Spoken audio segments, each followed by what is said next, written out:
Bonjour à toutes et à tous, bienvenue dans notre Afrique à nous. Alors avec mes invités, on va découvrir ce qu'est leur Afrique, on va en apprendre un peu plus sur le continent africain. À table, on a Raoul et son épouse Rufine qui viennent du Cameroun, bonjour. Bonjour. Et également Béatrice qui vient aussi du Cameroun, bonjour.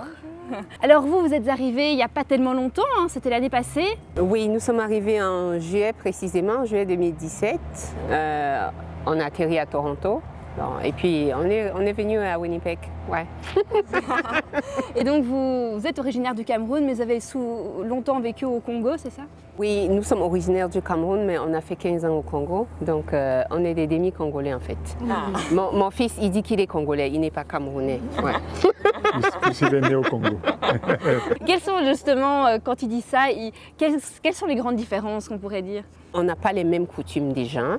Donc il y a ces différences de coutumes et même la vie de tous les jours, ils sont beaucoup plus respectueux. Parce qu'au Cameroun, c'est un peu plus agressif, on s'insulte un peu plus. Pas méchamment, mais bon, c'est comme ça. Les gens sont plus directs. Oui, les gens sont, et puis ça bouge beaucoup, donc facilement je vais te dire ta mère. Mais c'est pas pour t'insulter en fait. Donc, mais il faut être camerounais pour comprendre que c'est pas. Je vais te dire tu es fou, mais dans la discussion comme ça, donc c'est pas. Je vais vous raconter une anecdote. Une amie à moi, elle arrive au Congo et on emprunte un taxi. Donc on se met à s'engueuler dans le taxi terriblement, mais franchement amicalement pour nous. Sauf qu'on a fait peur au chauffeur sans s'en rendre compte. Donc après, quand le taxi, on arrive à destination, on lui dit on va descendre là.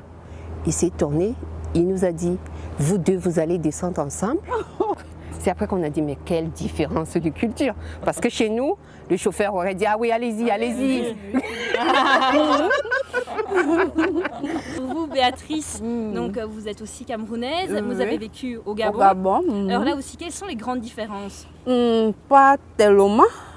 Il y a assez de similitudes quand même, parce que le Gabon est frontalier au Cameroun du côté du sud. Ça fait qu'une bonne partie du Gabon et une bonne partie du Cameroun ont les mêmes cultures et se comprennent même en dialecte. Et si je dois ajouter quelque chose par rapport à la culture, disons que chez nous en Afrique, quand on parle, on peut savoir que je suis camerounais, que je suis congolais ou que je suis gabonais, de par les accents, de par le ton. Oui, quand j'ai vécu au Congo, mais chaque fois quand je parle, je n'ai pas besoin de dire à un Congolais que je suis Camerounais. Il sait déjà. Il l'entend. Oui, il sait déjà que là, c'est un Camerounais. C'est vrai que pour la plupart des gens ici, à tort, les gens pensent que voilà, quand on dit l'Afrique, on pense que c'est un même pays. Oui, que c'est un pays. Oui. C'est vrai, non? Oui. Et comment ça se fait à votre avis? C'est à nous les Africains d'éduquer les autres sur notre continent en fait. Il faut être assez fier de ses origines. Tout à fait. Il y a 52 pays ici, oui, 52 pays. Et si on prend le cas d'un seul pays comme le Cameroun a plus de 24 millions d'habitants. Mais le Cameroun a lui seul a plus de 250 dialectes. Vous voyez, plus de 250 dialectes pour un pays. Alors les autres ne connaissent pas trop l'Afrique. Bon, peut-être on peut étudier ça. Nous les Africains, on connaît beaucoup la culture ou alors la géographie des autres pays parce qu'on étudie à l'école. Alors justement, quand vous êtes arrivés, vous, au Canada, c'était assez récent. Comment ça s'est passé, l'adaptation?